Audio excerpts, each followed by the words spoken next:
Changeling of the Guard, written by V. Drake 77, narrated by Equinox 3141. Chapter 45, Guitars, Conductors, and Coda. I spat dirt from my mouth, trying to disentangle my legs.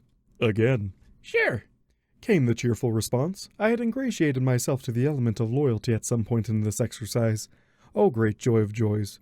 By the time I got to my hooves, the blur of color began again, and this time I managed to get a hoof out, and I flipped over the length of my foreleg in yet another movement I was only able to determine was vaguely different before I crashed face first into the grass and had my legs bound. Rainbow Dash! What? He went for a grab. I just reacted. I stood up, sore, but thankfully not dizzy. It is true. I attempted to interfere with the lesson and have received an education. Here, I shook my foreleg, which had gone rather numb, and now hurt. Specifically, do not do that. Ain't much training if you can't tell what's going on. Slow down, RD. Hey, he's picking up on the basics. This is going great. It's what you expect when you learn takedowns from the best. Pride burned through the mare, and once again I steeled myself at the flow of ego. Her pride wasn't even completely unwarranted. She was taking down a guard's pony without breaking a sweat. All right, here we go. I braced myself for the blur, and was shocked when the Pegasus crashed to the ground with a loop of rope around her barrel, and watched in mute confusion as the apple farmer hauled her in with perhaps less speed, but greater determination, tying her friend's leg with a few well-wrapped coils. Now that was a trick. Rainbow Dash blinked, tried to wiggle free, and then had the grace to look abashed. But I learned from the very best. Flattery ain't getting you untied, the farmer announced, finishing her loops with precision and care. Y'all go getting too bold, and some pony's going to get hurt. He ain't learning nothing, and you're just showing off. And y'all need to understand that ain't no pony but Pinkie Pie catching up to Rainbow Dash. She finished, giving me a stern glare. Ain't no shame in accepting you ain't meant for some things. Grass-stained and thoroughly cowed at the prospect of keeping pace with the pink demon, I could only lower my head. I was a sight, and the element of honesty was absolutely right. Hoof to hoof, I could not hope to keep up with any pony as blindingly fast as the element of loyalty, but a stunning spell to her smug face would have probably worked at any given time. I tamped down the thought. This had been educational. It was unlike me to be bitter. I refused to think more on that emotion. Come on, Sugar Cube. Promised you dinner, and I intend to see you collect. What about me? Rainbow wiggled, trying to loosen the ropes to little avail. Reckon you need to cool your head. If y'all need help, y'all can just ask. From the scowl on Rainbow's face, I expected that would be a very cold day in Tartarus. The library was surprisingly large for a small town. I had heard it was a tree, but I had not expected it to be quite so unusual looking. Various enormous knots had been turned into windows. There was a balcony coming off of one, and it all looked rather lopsided. One exceptionally ugly branch stuck out past the foliage at the top, and some pony had mounted a telescope on it. I could not say it was well designed, but at least it was being put to decent use. I had to admit there was something vaguely cannibalistic about using a living tree to hold books, however. Using the living body of a thing to preserve its dead relations. Order, that was a grim thought. I strove to move past it, and finished a delicious morsel of apple pie. It helped that the innards of the tree were far too bright and cozy to be a proper mausoleum. Twilight didn't even appear to notice me, engrossed in some new book. Deeply engrossed, I realized. Her lips were moving, a habit her brother shared when he was committing pages to memory. I was loath to bother her, but this was part of Ponyville. Pardon me, but do you happen to have a copy of Diamond Buff's Guide to Perfect Polishes? I hoped she would. It was an old manual, but was considered the most informative for creating one's own glazes. Sorry, we had 4 copies, but they've been in circulation for 5 years now, 3 of which are overdue, and only one of which only had half a library card fill out, so it's just missing. I've put out notices for all of them, but honestly, if they've been gone that long, they're lost in someone's attic or their personal collection. If you fill out the form by the card catalog, I'll send a letter as soon as one makes its way back, or I can get a copy on loan. She flipped a page. It's probably out of print, so I'm afraid that isn't very likely. I sighed and nodded. I was afraid that would be the case. Feel free to browse, the purple protege cheerfully offered. We do have a copy of Platinum Sheen's Gold Gilding Guide for Spectacular Ceramics. My interest piqued. The only copy of that we had in Canterlot had been, unfortunately, dropped in molten gold. I was to understand that its contents were fine, save by a spell of preservation at the last moment, but now the book itself was considered a work of art, and thus not available to the public. I had always been interested. I believe I will. Thank you, Twilight. Idle? I turned, recognizing the voice of her sibling immediately. Ah, Spike. How are you finding Ponyville? Me? Great. What are you doing here? The dragonling cut his eyes at Twilight, then motioned me down close. You know who's visiting? I would not have considered this tactful, but the royal messenger was as happily oblivious as ever with a new book. Not immediately, no, but she does have vested interest in her apprentice. I am simply visiting to ensure everything is settled after the last incident. Spike made an odd clicking noise with his tongue, flashing me a claw sign that he picked up from some griffin ambassador. Gotcha. Every pony's cool. I mean, the Ursa didn't cause that much trouble. There was an Ursa? In town? Oh yeah, Snips and Snails woke up a baby Ursa. Wait, you meant the thing with the dragon smoking out town? I was actually talking about Zecora. Spike started snickering, eyes lighting with mirth. You should have seen it. Twilight's horse was all floppy, Rarity's coat was out of control, and Flutterguy. Applejack was so small you could put her in a bucket. Spike, we're in a library, came Twilight's gentle admonishment from her desk. Sorry, Twilight. He cleared his throat, continuing in a quieter voice. Zecora fixed everyone up, but it was pretty funny. I wish I could have gotten photos. I see. And what do you think of Ponyville so far? Oh, it's great. Tons of stuff to do. I hang out with the Cutemar Crusaders sometimes. Trying to keep them out of trouble, I assume?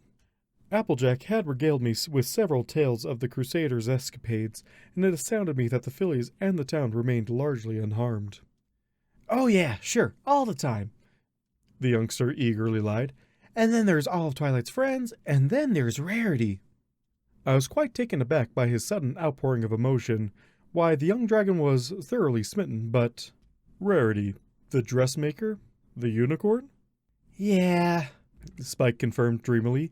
It was a wonder the little dragon didn't float off. The one your sister's age, I clarified.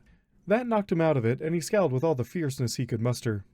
Hey, don't make this weird, dude. There's only one Rarity. I mean, it's in the name. Bemused, I ducked my head. My apologies, Spike. The young lady is fortunate indeed to have caught your eye.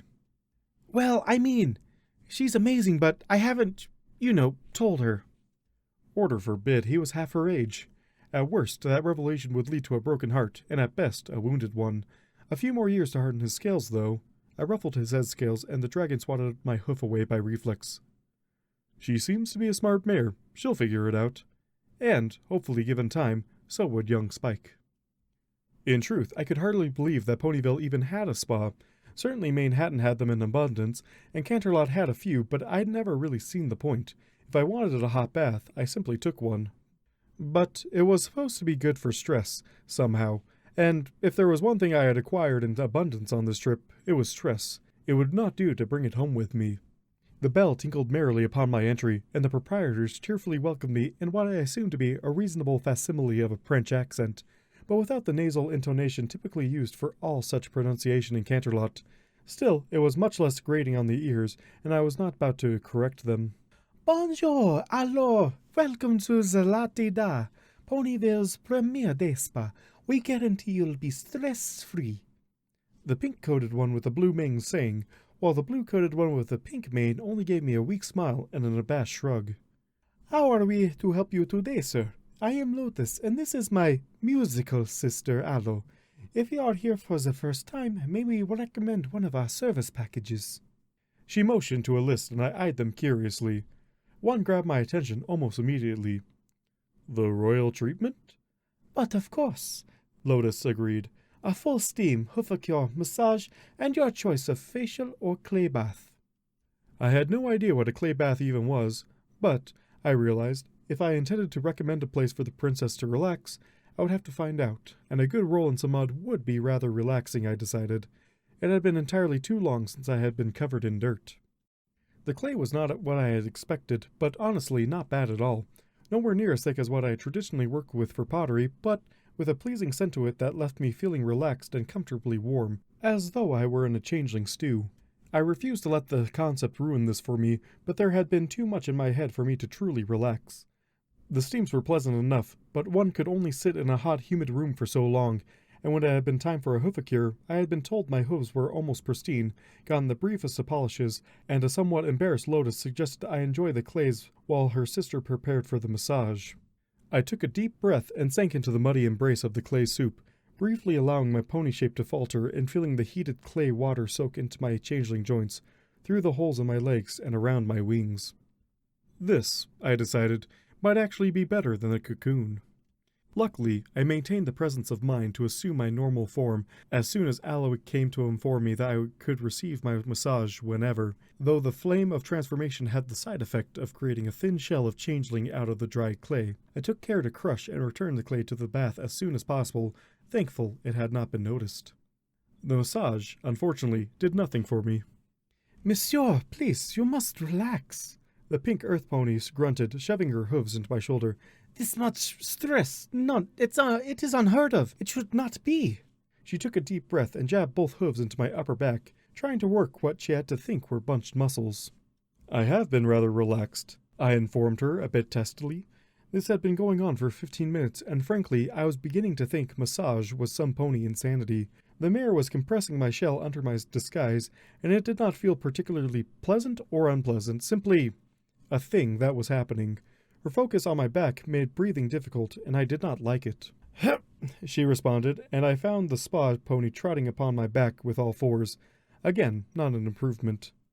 I do not understand. You are so tense, it is frightening. I should have never relaxed my shifted shape in the baths. Foolish, really, and I was feeding upon her stress, which was, if anything, making me stressed, which I was sure was only making her more stressed. Finally, I sighed. I can think of something that may help. At this point, I shall do anything. Aloe swore, and I finally smiled. Oui, right there is magnifique. Aloe, what in Celestia's name? The spa pony froze. Lotus, this is not what it looks like. Oh, s'il vous plaît, do not stop. Her body arched. I obliged, continuing to focus on the pony's back. This was very informative. I was pushing at one section of her spine, felt a hint of pain, followed by a vast relief as she slumped back into the table. I made a note of it, though in almost drunken haze. This was far better than receiving a massage. This only served to outrage her sibling further. You are getting a massage from one of our clients, she sputtered, face reddening. Her accent seemed to have slipped slightly. Her voice was very pretty regardless. He has magic hooves, Aloe announced. It is like he can find every tense muscle and hurt, and with just a bit of instruction it goes away. My hawks have never felt so good. The pastel blue mare shook her head in open-mouthed despair.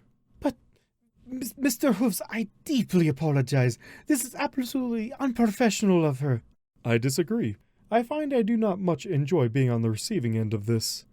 I placed my hoofs to Aloe's shoulders, twisting gently until there was a soft pop and a gasp. Excellent. But I have always been at my most relaxed when working with my hooves. I found this to be wonderful. But I believe my time to be over. This was an experience I am not likely to forget, and I thank you both for it. I bowed to the blue mare, gave the pink one a pat, and began trotting out. Still, I caught a faint words as the doors closed. Sister, we must hire a stallion, a bit strapping one. Mares will pay for this, I just promise you. Ponyville Spa was receiving a thorough recommendation. I couldn't remember the last time I had felt this good. I would return to Canterlot thoroughly physically refreshed. I imagined Celestia would greatly enjoy it. I could not wait to get back to work.